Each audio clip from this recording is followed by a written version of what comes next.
जोहार times, voice of truth, spirit of democracy. उनके पास अंधेरी काली रात में सरकार बनाने का पूरा समय है, उनके पास विधायक खरीदने का समय है, लेकिन देश की बेटियों की सुरक्षा सुनिश्चित हो, देश की सुरक्षा सुनिश्चित हो, इसके लिए देश के सुरक्षा गृह मंत्री के पास समय नहीं है। ऐसे में यह कहना बिल्कुल भी गलत नहीं होगा अध्यक्ष जी कि जिधर भी देखो हवस के जल्लाद बैठे हैं, संभाल कर रखो अपनी फूल सी बेटियों को, क्योंकि देश चलाने वाले बेऔलाद बैठे हैं, बेऔलाद बैठे हैं। बिल्कुल चिंता नहीं है। आज देश में महिला सुरक्षा पे तो महिला सुरक्षा बेतुकी बातें हैं, महिला सुरक्षा बेतुकी बातें लगी आपको, बेटियों की सुरक्षा आपको बेतुकी बातें लगती है। अध्यक्ष जी इनका शब्द निकलवाए, आप पहले कार्रवाई से बेतुका शब्द निकलवाएं। मैं आपको शर्म आनी चाहिए, केंद्र में आप बैठे और बेटियों के साथ ऐसी हरकतें हो रही है, आपको शर्म आनी चाहिए। अगर किसी बेटी के साथ अत्याचार होता है और उसके खिलाफ कोई प्रोटेस्ट करता है तो आपकी दिल्ली पुलिस उसको उठा के जेल में डालती है, शर्म आनी चाहिए, डूब के मर जाना चाहिए आप लोगों को।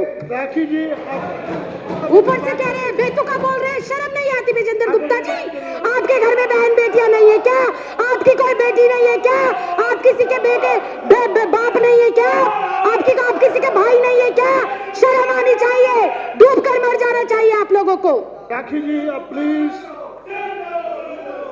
माननीय सदस्यगण प्लीज, राखी जी कंटिन्यू करें।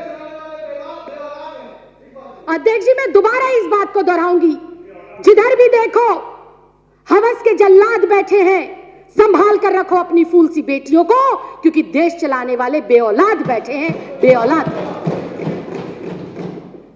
अध्यक्ष जी आए दिन चाहे छोटी बच्ची हो, चाहे 27 साल की डॉक्टर हो, चाहे 56 साल की बुजुर्ग महिला हो, हर कोई हवस का शिकार बन रहा है, हर कोई रेप का शिकार बन रहा है। लेकिन सियासत में बैठे इन सियासतदानों को कोई फर्क ही नहीं पड़ता। कोई फूल सी बच्ची को नोच ले, कोई युवा बेटी को जिंदा जला दे, कोई बुजुर्ग महिला को नोच डाले, लेकिन इन सियासतदानों को फर्क नहीं पड़ता। ऐसे में सवाल उठता है कि देश जा किस ओर रहा है? देश की ये 50% जो आबादी है, इसको सुरक्षा मिलेगी कैसे? ये बड़ा सवाल है।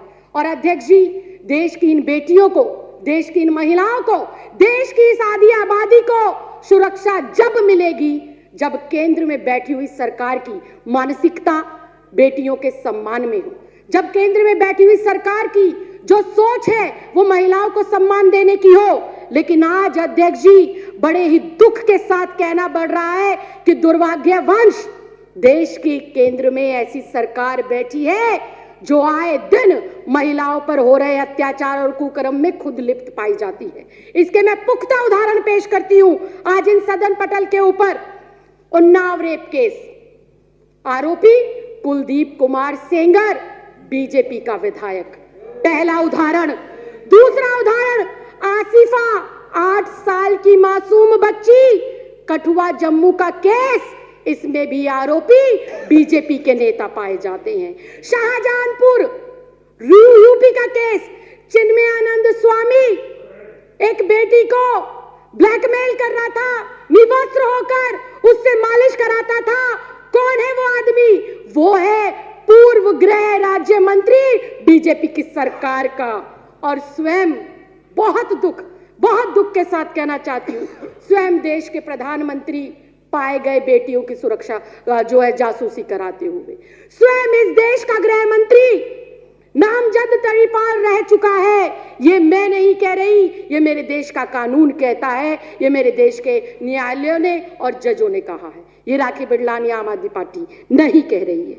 अध्यक्ष जी ये इतना गंभीर मामला, देश की आधी आबादी आज बाहर निकलते हुए ये सोचती है कि मैं वापस आऊंगी या नहीं आऊंगी। आज हमारे माँ बाप, हमारे भाई बहन, हमारे रिश्तेदार, जब मेरी जैसी बेटियां अपने काम पर पढ़ने के लिए, लिखने के लिए जाती हैं तो पता नहीं होता कि किस परिस्थिति में वो बेटी वापस आएगी। कंक्लूड करिए। बिल्कुल अध्यक्ष जी बुधवार 27 नवंबर की रात को दिल दहलाने वाला घटना हैदराबाद के अंदर हुआ।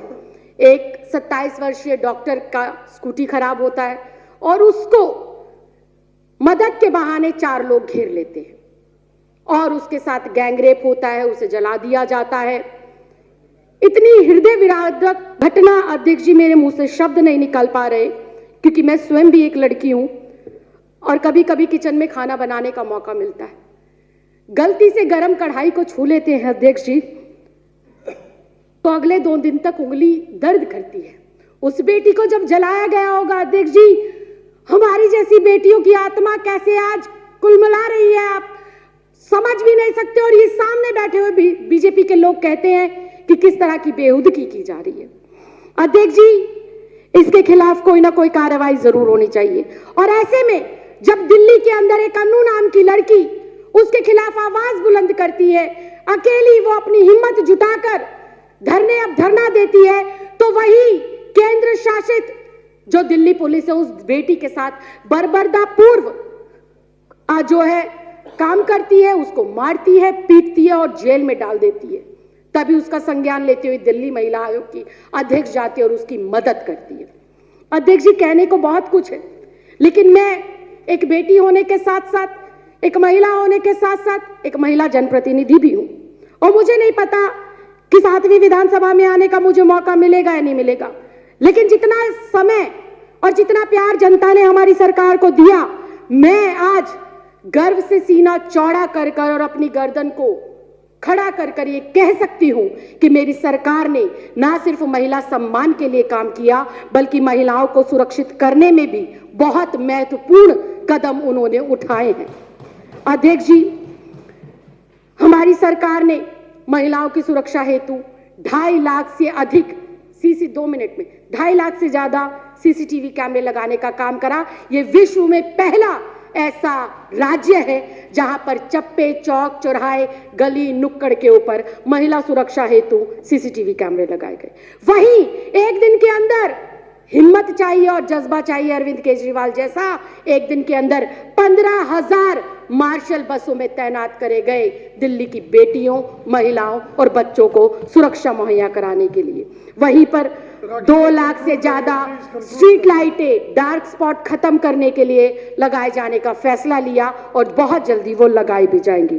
दिल्ली महिला आयोग ने पिछले चंद सालों के अंदर कई दशकों से पेंडिंग पड़े हुए केसेस को तुरंत निपटाया और पीड़ित महिलाओं के घर पर पहुंचकर उनको सुरक्षा मुहैया कराई और उनको सहायता देकर उनको न्याय दिलाने का काम करा। अध्यक्ष जी, मैं अंत में बस इतना ही कहूंगी, अगर नीयत है तो सब संभव है। मन में अगर महिलाओं के लिए सम्मान है तो उनकी सुरक्षा भी सुनिश्चित की जा सकती है, उन्हें न्याय भी दिलाया जा सकता है और उनका सशक्तिकरण भी किया जा सकता है।